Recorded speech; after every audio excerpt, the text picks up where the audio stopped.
عالمی منظرنامے پر نظر ڈالیں۔ امریکی ریاست پینسلوینیا میں یہودی عبادت گاہ پر نامعلوم شخص کی فائرنگ سے 11 افراد ہلاک جبکہ متعدد زخمی ہو گئے۔ حملہ آور نے ہتھیار ڈال دیے جس کے بعد اسے گرفتار کر لیا گیا۔ یہ رپورٹ دیکھیے۔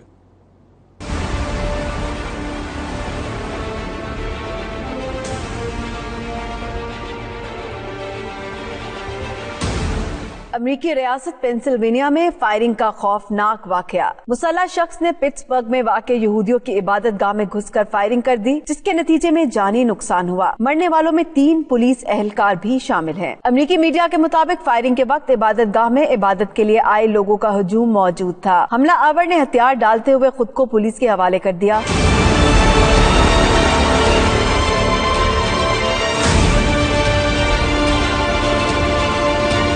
پولیس کے مطابق حملہ آور یہودی مخالف الفاظ بول رہا تھا۔ دوسری جانب امریکی صدر ڈونلڈ ٹرمپ نے اپنی ٹویٹس میں واقعے کی شدید مذمت کرتے ہوئے کہا کہ تمام تر ہمدردیاں متاثرین کے ساتھ ہیں۔ ان کا کہنا تھا کہ واقعے سے متعلق سب دیکھ رہا ہوں۔